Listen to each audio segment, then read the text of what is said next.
जी students, आज का जो हमारा टॉपिक है वो है non profit organisation. Non profit organisation जिसे आप लोग एनपीओ कहते हो। ठीक है, नॉन प्रॉफिट ऑर्गेनाइजेशन का मतलब क्या है? ऐसा ऑर्गेनाइजेशन जिसका जो मेन मोटिव है वो अर्निंग प्रॉफिट्स नहीं है, जिसका मेन मोटिव है टू प्रोवाइड सर्विसेज। ठीक है, जो सर्विसेज प्रोवाइड करना चाहते हैं, जो प्रॉफिट अर्न करना जिनका मकसद नहीं होता, ऐसे ऑर्गेनाइजेशंस को नॉन प्रॉफिट ऑर्गेनाइजेशंस कहा जाता है। अब इन ऑर्गेनाइजेशंस में अगर हम प्रॉफिट ऑर्गेनाइजेशन की बात करें तो उसमें हम जो हमारे फाइनल अकाउंट्स मेंटेन करते हैं या हमारी अकाउंटिंग बुक्स मेंटेन करते हैं, उसमें बहुत तरह के अकाउंट्स हमारे मेंटेन किए जाते हैं। जैसे कि आप कैश बुक बनाते हो, जैसे कि आप सब्सिडरी बुक्स बनाते हो, जैसे कि आप फाइनल अकाउंट्स बनाते हो। फाइनल अकाउंट्स में भी आपके trading profit and loss and balance sheet बनता है। लेकिन नॉन प्रॉफिट ऑर्गेनाइजेशन में बेसिकली तीन ही चीजें प्रिपेयर की जाती हैं। First one is receipt and payment account. First one is receipt and payment account.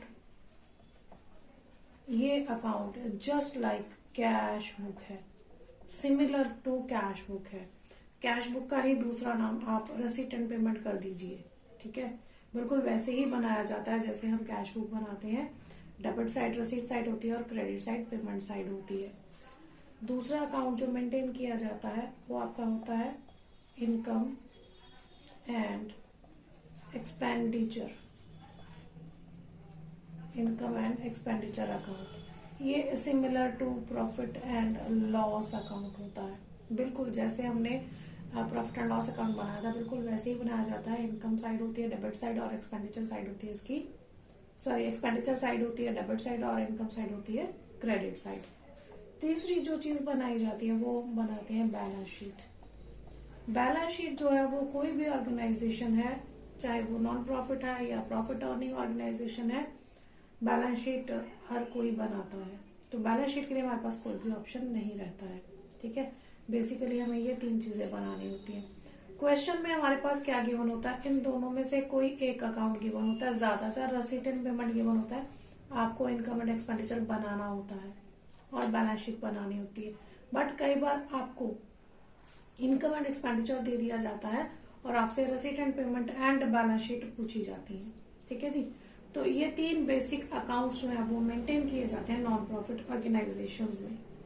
अब इसमें जब हम अकाउंटिंग ट्रीटमेंट करते हैं तो उसमें कुछ स्पेसिफिक आइटम्स आती हैं, कुछ स्पेसिफिक इम्पोर्टेंट आइटम्स हैं जिन्हें डिस्कस करना जरूरी है।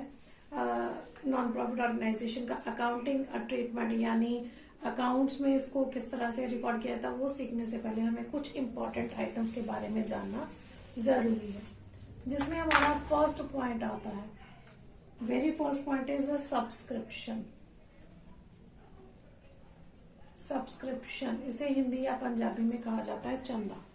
ठीक है, ये सबसे इम्पोर्टेंट आइटम है क्योंकि इसी के बेस पर ऑर्गेनाइजेशन जो है वो अपनी एक्टिविटीज परफॉर्म करता है।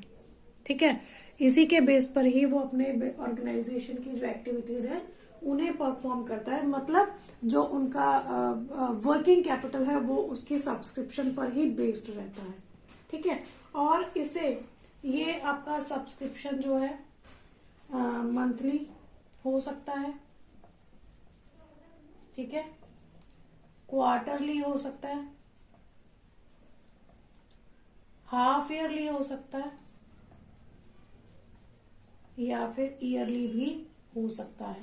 ठीक है, ये हर ऑर्गेनाइजेशन का अपना तरीका होता है, अपनी पॉलिसी होती है कि उन्हें किस तरह से सब्सक्रिप्शन चार्ज करना होता है। और ये रेकरिंग नेचर का होता है।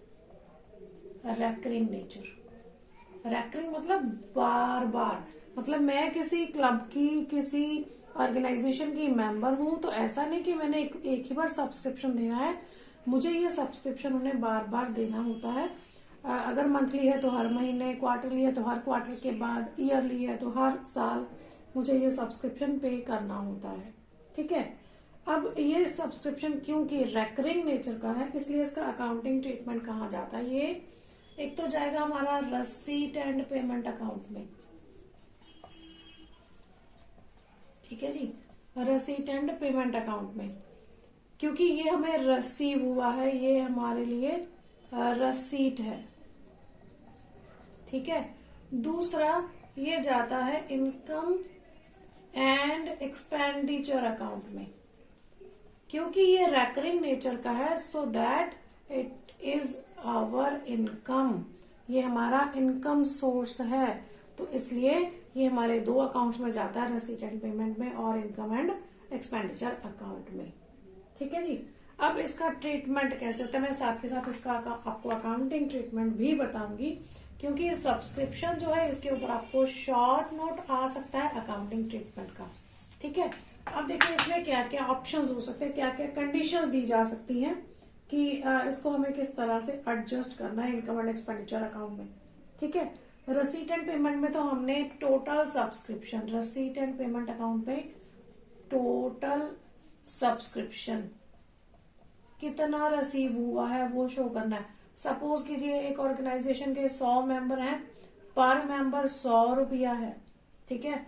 उस हिसाब से बना 10,000, लेकिन 100 मेंबर में से सिर्फ 80 मेंबर ने पे किया। ठीक है। यानी हमारे पास 8,000 आया, जितना आया उतना ही हमारा रसीट एंड पेमेंट में जाएगा।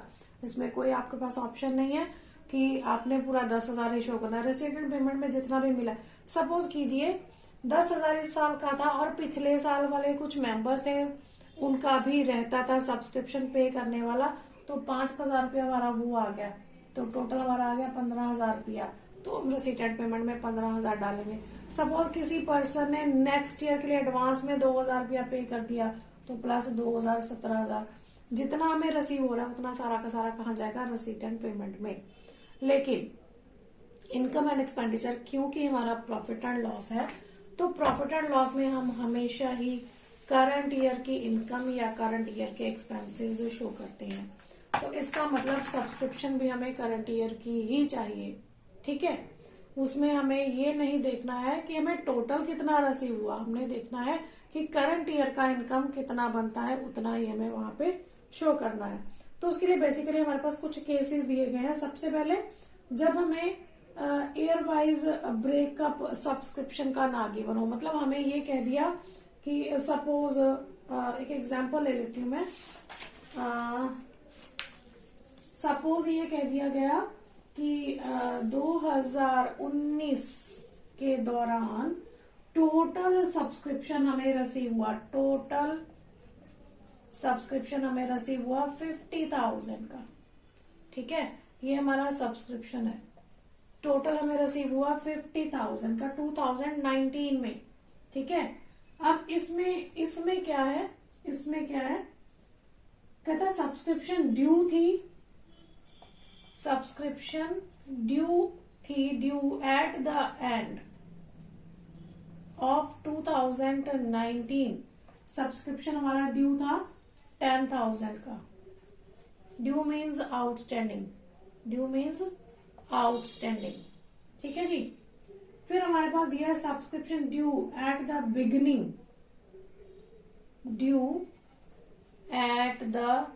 Beginning of 2019। 2019 के शुरुआत में भी कुछ आउटस्टैंडिंग था, कितना, तकरीबन 5,000 का। ठीक है जी। Subscription received in advance at the end, subscription received in advance at the end of 2019। 2019 के एंड में हमें एडवांस मिला है कितना, 7,000 का। ठीक है। और received in advance in the beginning,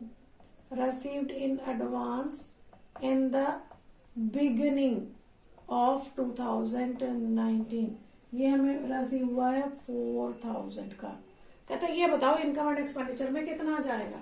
देखो रसीट एंड पेमेंट में तो सीधा सीधा हमारा 50,000 आएगा, क्योंकि टोटल हमें 50,000 इस साल का रिसीव हुआ है।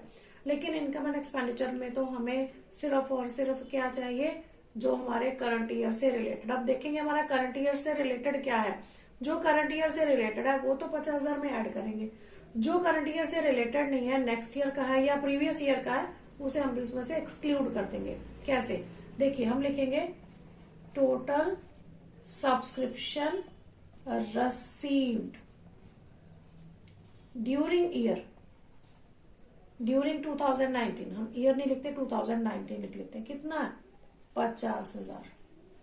कहता subscription due eight the end of 2019, यानी कि 2019 के एंड में, सपोज हमारा साल शुरू होता है 1 अप्रैल टू जनवरी टू दिसंबर लेते हैं, 1 जन टू 31 दिसंबर, ऐसे ही ले लेते हैं हम लोग। ठीक है, तो ये हमारा साल था 2019 का। तो 2019 दिसंबर में हमें हमारा कुछ आउटस्टैंडिंग पड़ा है। अगर अभी तक हमें रिसीव नहीं हुआ, आउटस्टैंडिंग है, तो मीन्स वो हमारे करंट ईयर का है जो हमें रिसीव नहीं हुआ है। अगर करंट ईयर का है तो हम क्या करेंगे, प्लस करेंगे। प्लस कितना करेंगे, 10,000 का। ठीक है जी। अब आगे कहता है कि due at the beginning of 2019, subscription due at the beginning of 2019, यानी जनवरी में। अगर जनवरी में हमारा कोई ड्यू है तो अभी साल तो बीता ही नहीं, तो इस साल का कैसे हो गया भाई, इसका मतलब वो पिछले साल का है, लास्ट ईयर का है। तो वो हम क्या कर देंगे, माइनस। माइनस कितना करेंगे हम लोग, 5,000 का। ठीक है, अब कहता है सब्सक्रिप्शन रिसीव्ड इन एडवांस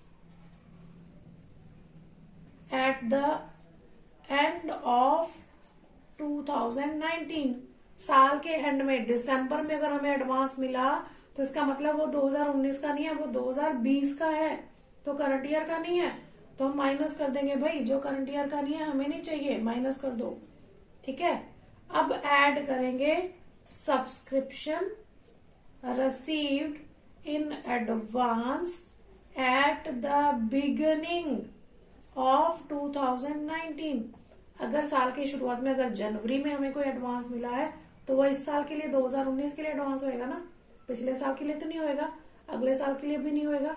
2019 की शुरुआत में मिला है तो वो हमारा करंट ईयर का है। कितना है, 4,000, वो प्लस कर देंगे।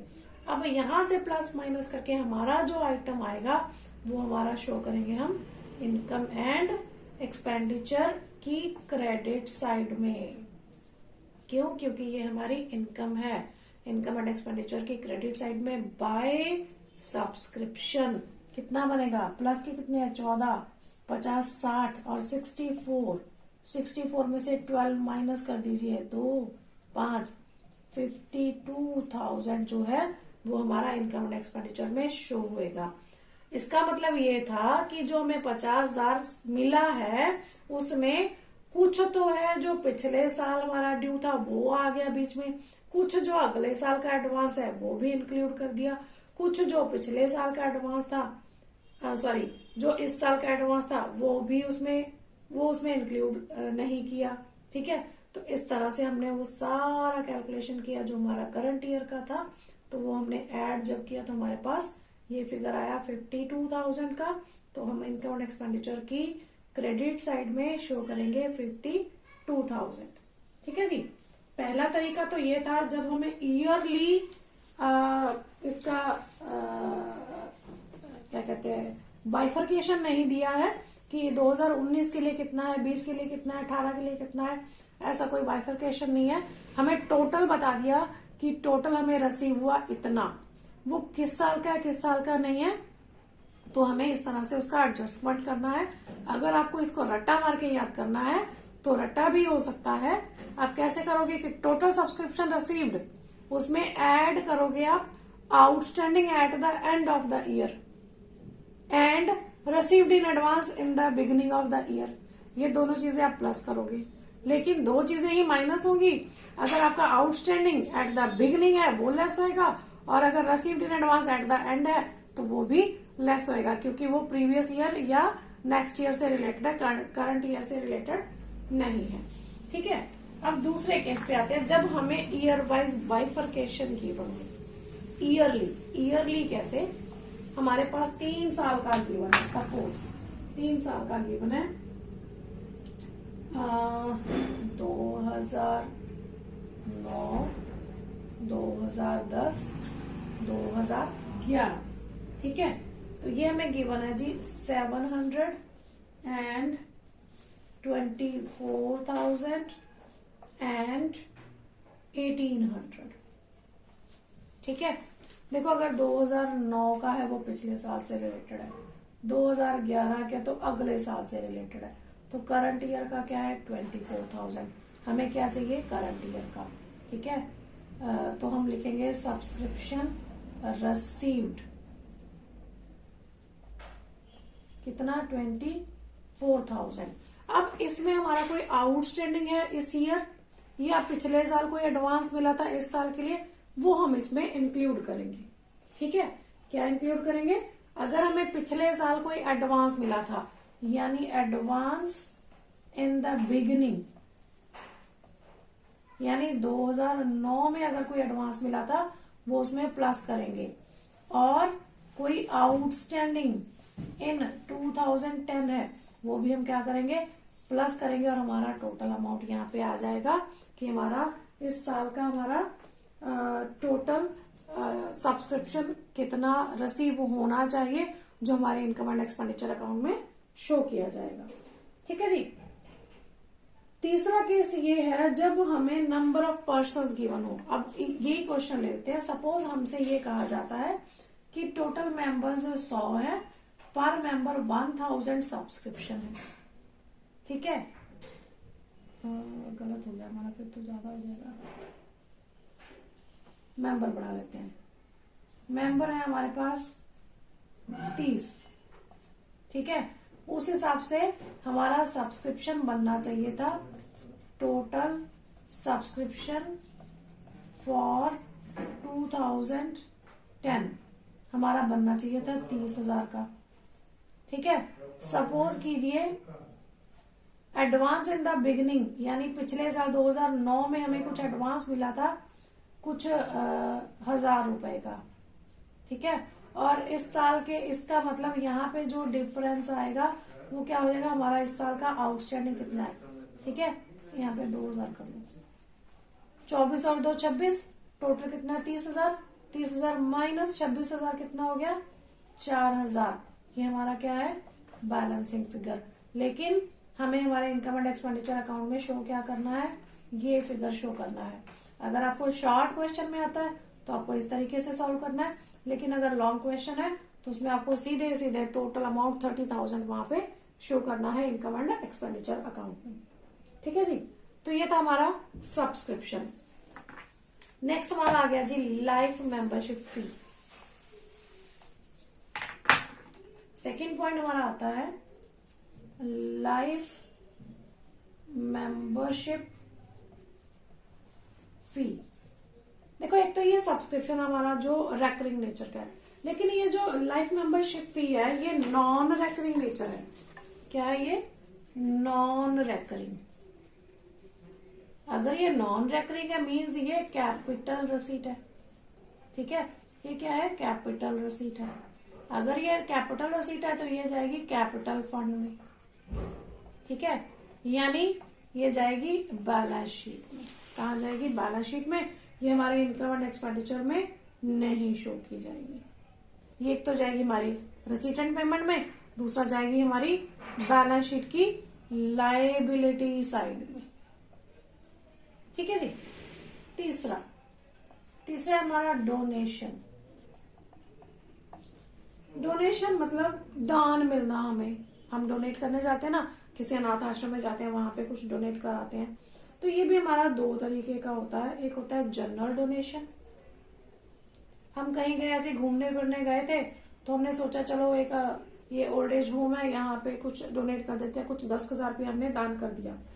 तो ये आपका रेकरिंग नेचर का है, ये रूटीन में इस तरह के डोनेशंस आते रहते हैं, तो इसलिए इन्हें शो किया जाता है इनकम एंड एक्सपेंडिचर अकाउंट में और रसीट एंड पेमेंट अकाउंट में।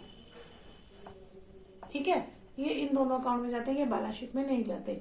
ये हमारी इनकम है तो इनकम एंड एक्सपेंडिचर की इनकम साइड में और रसीट एंड पेमेंट की रसीट साइड में जाएगा। लेकिन इसमें एक होता है स्पेसिफिक डोनेशन। किसी खास मकसद के लिए आपको कोई डोनेशन दिया गया, किसी खास पर्पज से दिया गया है, जैसे डोनेशन फॉर प्राइज। हमने आपके अनाथ आश्रम को 60,000 रुपया डोनेट कर दिया, लेकिन हमने कंडीशन लगा दी कि आप इस डोनेशन का इस्तेमाल बच्चों को प्राइज देने के लिए ही इस्तेमाल करोगे। ठीक है, या फिर बच्चों के लिए रूम्स बनाने में इस्तेमाल करोगे, या फिर बच्चों के लिए कोई पर्टिकुलर सामान मटेरियल परचेज करने में इस्तेमाल करोगे, जहां पे कंडीशन लग गई। तो ये आपकी इस तरह के स्पेसिफिक फंड्स रोज रोज नहीं मिलते हैं, तो ये आपके क्या हो जाते हैं, ये रेकरिंग नेचर के हो जाते हैं, इसलिए ये कैपिटल रसीट है। तो ये रसीट एंड पेमेंट में और बैलेंस शीट की लायबिलिटी साइड में शो किए जाती है। ठीक है जी। फिर हमारा नेक्स्ट पॉइंट आता है एंडाउमेंट फंड।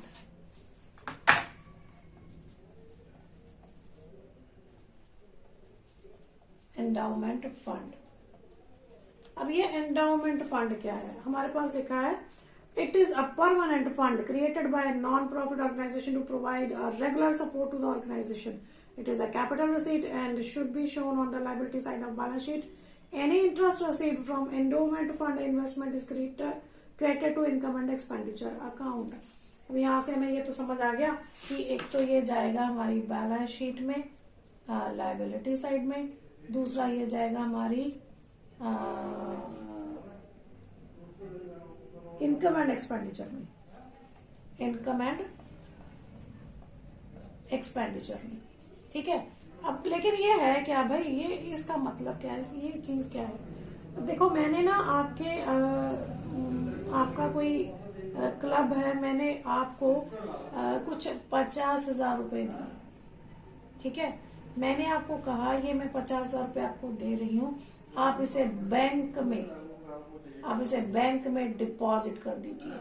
ठीक है, और जो इसके ऊपर आपको इंटरेस्ट आएगा, जो 50,000 के ऊपर इंटरेस्ट मिलेगा, आप उस इंटरेस्ट का इस्तेमाल अपने क्लब के लिए करते रहिए जब तक आपको जरूरत है। ठीक है, तो एक तरह से ये पैसा तो एक ही बार मिला ना, इसके ऊपर इंटरेस्ट हमें बार बार मिल रहा है, इंटरेस्ट बार बार मिल रहा है, उसे हम डालेंगे इनकम एंड एक्सपेंडिचर में। लेकिन ये जो हमें 50,000 मिला है, ये हमारा कहाँ जाएगा, बैलेंस शीट में, लायबिलिटी साइड में। क्लियर है जी। यानी जब हमें कोई फंड मिलता है किसी थर्ड पार्टी से विद अ पर्टिकुलर कंडीशन कि आप उस फंड को एक इन्वेस्टमेंट के तरीके से इस्तेमाल करेंगे, तो उस फंड को आप इन्वेस्ट करेंगे, उस इन्वेस्टमेंट के ऊपर जो भी आपको इंटरेस्ट रिसीव होगा उस इंटरेस्ट का आप इस्तेमाल करोगे। इसलिए ये कहाँ जाएगा, बैलेंस शीट में, लायबिलिटी साइड में, और इनकम एंड एक्सपेंडिचर की इनकम साइड में इंटरेस्ट ऑन एंडाउमेंट फंड आप जो है वो वहां पे शो करोगे। ठीक है जी। नेक्स्ट पॉइंट हमारा आता है, हम ये सारे कुछ स्पेशल पॉइंट्स हैं जो हम डिस्कस कर रहे हैं, उसके बाद हम इसके प्रैक्टिकल क्वेश्चंस भी करेंगे।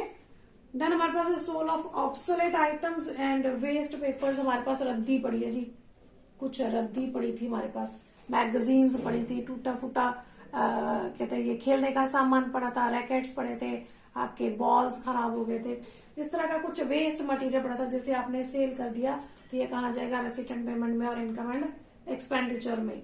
ठीक है जी। फिर हमारे पास है सेल ऑफ फिक्स्ड एसेट। अगर हम फिक्स्ड एसेट को सेल करेंगे, सपोज 20,000 का हमारे पास कोई फर्नीचर पड़ा था, ठीक है, और हम उसे 18,000 में सेल कर रहे हैं, तो 2,000 का हमें क्या हो रहा है, लॉस हो रहा है। एक तो हमारी बैलेंस शीट में जितना भी फर्नीचर होएगा उसमें से हम लेस कर देंगे जितना फर्नीचर हम सेल कर रहे हैं। ठीक है, और जो इसका लॉस होएगा वो हमारा कहाँ जाएगा, इनकम एंड एक्सपेंडिचर में कहा जाएगा? डेबिट साइड में, टू लॉस ऑन, एक मिनट, लॉस हो रहा है,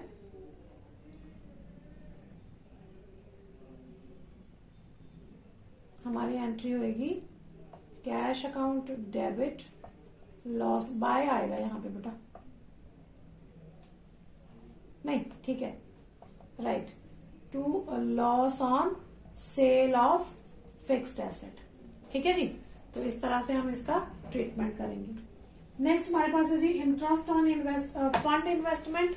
ये मैंने आपको समझा ही दिया है कि फंड्स जो होते हैं आप उनको इन्वेस्ट करोगे और उसके ऊपर आपको जो है इंटरेस्ट जो है रिसीव होता है, उस इंटरेस्ट को आप इस्तेमाल करते हो। ठीक है, और उसे आप कहाँ शो करते हो? अगर स्पेसिफिक फंड है तो फंड कहाँ जाते हैं? हमारी बैलेंस शीट में जाते हैं, उनके ऊपर जो इंटरेस्ट हमें रिसीव होता है वो हमारा जाता है इनकम एंड एक्सपेंडिचर अकाउंट में। ठीक है, फिर हमारे पास है जी expenses on specific funds. Expenses on specific funds, ये मैं आपको एक एग्जांपल से बताती हूँ बेटा। इसका एक एग्जांपल उठाते हैं हम लोग। हाँ, सपोज कीजिए हमारे पास प्राइज फंड है, हमें किसी ने प्राइजेस डिस्ट्रीब्यूट करने के लिए फंड्स दिया तकरीबन कुछ 20,000 का। ठीक है, हमने इस फंड को इन्वेस्ट कर दिया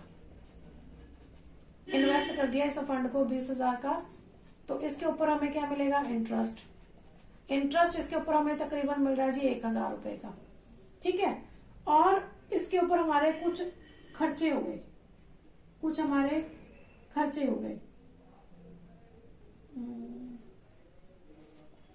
हमने कुछ खर्चे किए हमने, क्योंकि हमें ये फंड्स प्राइजेस देने के लिए हमें एक शो ऑर्गेनाइज करना पड़ा, उसमें कंपटीशन कराने पड़े, उसके ऊपर हमारा कोई खर्चा हुआ, तकरीबन कुछ 5,000 रुपए का हमारा खर्चा हुआ। ठीक है, और हमें कुछ डोनेशन भी रिसीव हुआ, तकरीबन 5,000 का हमें डोनेशन रिसीव हो गया। ठीक है, और हमने प्राइजेस दिए हमने 10,000 के। ठीक है, तो अब इसका ट्रीटमेंट कैसे होगा? देखो अब हम क्या करेंगे, देखो हमारे पास, हम बैलेंस शीट में जाएंगे, सीधा बैलेंस शीट में हमारे पास प्राइज फंड कितना है? 20,000 का। जो हमारा इन्वेस्टमेंट है वो तो हमारी एसेट होगी, वो जाएगी हमारी बैलेंस शीट के एसेट साइड में। प्राइज फंड इन्वेस्टमेंट 20,000 की। ठीक है, इंटरेस्ट रिसीव हुआ तो वो हम इसमें ऐड करेंगे, ऐड इंटरेस्ट ऑन इन्वेस्टमेंट, कितना? 1,000 का। ठीक है, फिर इस पे खर्चे हुए तो इसमें से खर्चे माइनस कर दें, लेस एक्सपेंसेस 5,000। ठीक है, फिर हमें कुछ डोनेशन रिसीव हुआ, ऐड डोनेशन 5,000 का। ठीक है, फिर हमने कुछ प्राइजेस डिस्ट्रीब्यूट कर दिए, लेस प्राइजेस अवॉर्डेड। ठीक है, कितने के? 10,000 के। अब हम इसको प्लस माइनस करके इसका फाइनल फिगर जो है वो बाहर निकाल देंगे। देखिए 20,000 के थे, 1,000 का इंटरेस्ट आया 21,000, 5,000 डोनेशन आया 26,000, 26,000 में से हमने 15,000 जो है वो पे कर दिए। 5,000 हमारा खर्चा हुआ, 10,000 का हमारा क्या हुआ? 10,000 के हमारे प्राइस दिए गए। ठीक है, तो एक और एक हमारे पास कितना बचा जी? 11,000। तो 11,000 जो है वो हमारा बैलेंसिंग फिगर हमने अमाउंट वाले कॉलम में शो कर दिया। ठीक है, मान लो यहाँ पे हमारे एक्सपेंसेस बढ़ जाएं, हमारे यहाँ पे एक्सपेंसेस हो जाएं सपोज 50,000 के, खर्चे ज्यादा हो गए, उतना था नहीं, तो इसका मतलब अब यहाँ पे तो हमारे पास नेगेटिव बैलेंस आ गया। 50 ये और 10 ये, 60,000 हो गया। 60,000 में से हमारा 26,000, 60,000 माइनस 26,000, 4 और 3, 34,000 का खर्चा हो गया ज्यादा हमारा। उतने पैसे नहीं थे जितना हमने खर्चा कर दिया। तो अब हम क्या करेंगे? अब फिर हम इसे यहां से हटा देंगे, फिर हमारी बैलेंस शीट में ये नहीं जाएगा। तो वर्किंग नोट में हम इसका ट्रीटमेंट इसी तरह से सारा ट्रीटमेंट शो करके, तो जो हमारा बैलेंस फिगर है उसे हम शो करेंगे हमारे इनकम एंड एक्सपेंडिचर में। एक्सपेंडिचर साइड में हम शो करेंगे कितना? 34,000। ठीक है जी, तो इस तरह से हम एक्सपेंसेस ऑन फंड इन्वेस्टमेंट जो है या स्पेसिफिक फंड्स है उनका इस्तेमाल करते हैं। उसके बाद आती है हमारी गवर्नमेंट ग्रांट। गवर्नमेंट ग्रांट भी हमारी दो तरह से होती है। एक होती है ऑर्डिनरी, ठीक है, या जिसे जनरल ग्रांट फॉर मेंटेनेंस कहा जाता है, और दूसरा ग्रांट फॉर डेवलपमेंट यानी स्पेसिफिक ग्रांट। तो जो आपकी मेंटेनेंस ग्रांट है वो तो नॉन रेकरिंग नेचर का है, बार बार हमें मिलेगा, सॉरी वो रेकरिंग नेचर का है, वो हमें बार बार रिसीव होगा, क्योंकि मेंटेनेंस तो होती रहेगी, बार बार रिपेयर का टाइम हमें काम करना पड़ेगा। अगर हमारा एक कोई चैरिटेबल हॉस्पिटल है तो उसके ऊपर हमें रिपेयर करनी पड़ेगी टाइम टू टाइम, जो भी इंस्ट्रूमेंट खराब हो रहे हैं उन्हें ठीक कराना पड़ेगा, तभी हमारा हॉस्पिटल चल पाएगा। तो इस तरह की जो ग्रांट होती है वो तो हमारी रेकरिंग नेचर की होती है, तो वो हमारी जाती है इनकम एंड एक्सपेंडिचर अकाउंट में। लेकिन जो हमारी स्पेसिफिक होती है ग्रांट, जो स्पेशली डेवलपमेंट के लिए होती है, कि अगर आपको जरूरत पड़े तो आप मरीजों के लिए और रूम्स बनवा सकते हैं, या कोई इस तरह की कोई पर्टिकुलर मशीन है, कोई ईसीजी मशीन है, या कोई भी इस तरह का इंस्ट्रूमेंट है जो बहुत कॉस्टली है, तो वो आप अरेंज करो उस पैसों से, तो वो आपका स्पेसिफिक हो गया, तो वो आपका बैलेंस शीट में जाएगा लायबिलिटी साइड में, ठीक है। फिर हमारे पास आ गया जी ऑनरेरम। ऑनरेरम, ऑनरेरम क्या होता है? आपके घर में गेस्ट आते हैं, है ना, पहली बार घर में कोई गेस्ट आए तो मम्मी ने बड़े शौक से खाना वाना बना के खिलाया उनको, और जाते हुए उनको गिफ्ट भी, एक छोटा सा गिफ्ट दिया कि आप हमारे घर में आए, पहली बार आए, आपका वेलकम है, आप बार बार हमारे घर में आइए। एक छोटा सा तोहफा, टोकन ऑफ लव जो है उन्हें दिया गया, दैट इज कॉल्ड ऑनरेरम, यानी किसी का ऑनर करना।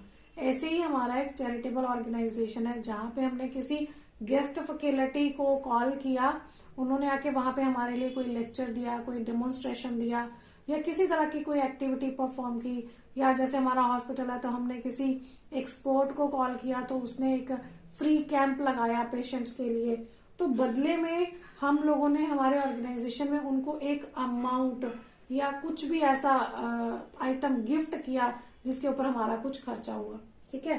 तो ये हमारा जो खर्चा होता है तो जाता है हमारा रिसीट एंड पेमेंट में। दूसरा हमारा, क्योंकि ये एक्सपेंडिचर है और ये ऐसा नहीं है कि अब हमने एक ही बार किसी गेस्ट फैकल्टी को बुलाया, जैसे अभी आपका हमने पीछे जो एक लेक्चर करवाया था बैंक से, हमने एक बैंक से रिलेटेड एक्टिविटी करी थी जिसमें आपके मदर्स को इन्वॉल्व किया था, ठीक है। तो इसी तरह से और भी कॉलेज में ये एक्टिविटी सिर्फ एक ही बार नहीं, बार बार होती है, और सिर्फ एक ही डिपार्टमेंट में नहीं, कॉलेज के हर डिपार्टमेंट में इस तरह की एक्टिविटी कराई जाती है। तो ये रेकरिंग नेचर के होते हैं, तो इस वजह से इनके ऊपर जो भी खर्चा होता है वो हमारा इनकम एंड एक्सपेंडिचर में, एक्सपेंडिचर साइड में शो किया जाता है। अब हमारा इसमें आता है जी एंट्रेंस फी। एंट्रेंस, अब इसमें 2 पॉइंट है। एंट्रेंस फी मतलब जब आपने एसएसडी गर्ल्स कॉलेज में एडमिशन लिया, या किसी भी स्कूल में, किसी भी कॉलेज में आपने एडमिशन लिया, तो वहां पे आपने एक एंट्रेंस फीस, एक एडमिशन फी पे किया हुआ, ठीक है। आपने प्रोस्पेक्टस लिया, 200, 300, 500 का प्रोस्पेक्टस हुआ, ठीक है, और आपने फिर उसका कॉलेज की कुछ ना कुछ एंट्रेंस फीस रखी होती है, वो आपको देनी पड़ती है, ठीक है। तो वो एंट्रेंस फीस जो है, इसमें अब कुछ लोग ये मानते हैं कि ये रेकरिंग नेचर के होते हैं, कुछ लोग मानते हैं ये नॉन रेकरिंग नेचर के हैं, ठीक है। रेकरिंग नेचर के कैसे? देखो, अगर रेकरिंग नेचर के है तो कहाँ जाएंगे? इनकम एंड एक्सपेंडिचर में। अब रेकरिंग नेचर के कैसे हैं? अब मेरे पास कोई एक बच्चा तो है नहीं, मेरे पास तो हर रोज बच्चे आते हैं, आते रहते हैं, तो एंट्रेंस फीस भी आती रहती है। लेकिन नॉन रेकरिंग नेचर, अगर मैं आपके पॉइंट ऑफ व्यू से सोचूं, आपने तो एक ही बार एंट्रेंस फीस दी ना, आपने तो बार बार नहीं ना दी। अगर आप किसी क्लब में एंटर हुए, आप किसी सिनेमा हॉल में एंटर हुए, तो आपने एक ही बार एंट्रेंस टिकट ली ना, बार बार थोड़ी ना आप एंट्रेंस टिकट लोगे। आप एक बार एंटर होगे तो आप उसी टिकट का पूरी फिल्म चलने तक इस्तेमाल करोगे, ठीक है ना। तो आपके पॉइंट ऑफ व्यू से ये वन टाइम इन्वेस्टमेंट है, तो इसलिए ये कहाँ जाएगी? बैलेंस शीट में जाएगी, ठीक है। तो फिर अब हम तो कंफ्यूज है कि हम क्वेश्चन में कैसे करें। कुछ सोचने की जरूरत नहीं है, आपको क्वेश्चन में मेंशन होगा कि ये आपकी कैपिटल नेचर की है या रेवेन्यू नेचर की है। अगर कैपिटल नेचर की है तो बैलेंस शीट में जाएगी, रेवेन्यू नेचर है तो इनकम एंड एक्सपेंडिचर में जाएगी। कई बार क्या होता है कि कह देते हैं कि 40% आपकी रेवेन्यू है और 60% आपकी कैपिटल है, तो 60% बैलेंस शीट में चली जाएगी, 40% इनकम एंड एक्सपेंडिचर में चली जाएगी। और अगर क्वेश्चन में कुछ ना कहा गया हो तो आप इसको दोनों तरीके से ट्रीट कर सकते हो। आप इनकम एंड एक्सपेंडिचर में भी शो कर सकते हो और बैलेंस शीट की लायबिलिटी साइड में भी शो कर सकते हो। आपके टोटल में फर्क पड़ सकता है लेकिन आंसर में कोई फर्क नहीं आएगा। ठीक है जी। इसमें अब हमारा एक लास्ट पॉइंट बचा है लीगेसी। लेगेसी क्या है, मतलब यहाँ पे लिखा हुआ है विल ऑफ द डोनर। इसका कंसर्न किससे है, एक डोनर की विल पर। एक बड़ा अमीर बंदा था, बहुत पैसा था, लेकिन उसके आसपास उसका कोई बच्चा उसका कोई रिश्तेदार कोई नहीं था, तो उसने मरने से पहले अपनी एक वसीयत बनाई और एक ऑर्गेनाइजेशन के नाम पे उसे डोनेट कर दिया। ठीक है। अब उस बंदे के मरने के बाद उसकी प्रॉपर्टी से जो इनकम आएगी, उस इनकम को वो ऑर्गेनाइजेशन इस्तेमाल करेगा। ठीक है। इसलिए क्योंकि विल तो अब ये तो एक ही बार विल तो बंदा एक ही बार बनाएगा ना, बंदा रोज रोज तो मरेगा नहीं और रोज रोज तो विल बनाएगा नहीं। ठीक है। और ऐसा भी नहीं है कि हर अमीर बंदा अपनी विल बनाकर उस ऑर्गेनाइजेशन को डोनेट करके जाएगा। तो इसलिए ये क्या है, कैपिटल नेचर का है और इसे कैपिटल फंड में बैलेंस शीट में क्रेडिट किया जाता है। कैपिटल फंड में इसे इस्तेमाल किया जाता है, कैपिटल फंड की तरह इसे ट्रीट किया जाता है। ठीक है जी। तो ये थे कुछ इंपॉर्टेंट पॉइंट्स जो हमारे नॉन प्रॉफिट ऑर्गेनाइजेशन से रिलेटेड है। नेक्स्ट हम जो वीडियो बनाएंगे उसमें आपको सब्सक्रिप्शन, मटेरियल कंज्यूम्ड कैसे कैलकुलेट किया जाता है, सब्सक्रिप्शन कैसे कैलकुलेट की जाती है, ये चीजें सिखाएंगे। और इसके बाद फिर हम आपको income and expenditure balance sheet और रसीट एंड पेमेंट अकाउंट कैसे बनाए जाते हैं वो आपको सिखाएंगे। तब तक के लिए इन पॉइंट्स को ध्यान से समझिए, पढ़िए, समझिए, और अगर कोई डाउट है तो आप मुझे कमेंट बॉक्स में कमेंट करके पूछ सकते हैं।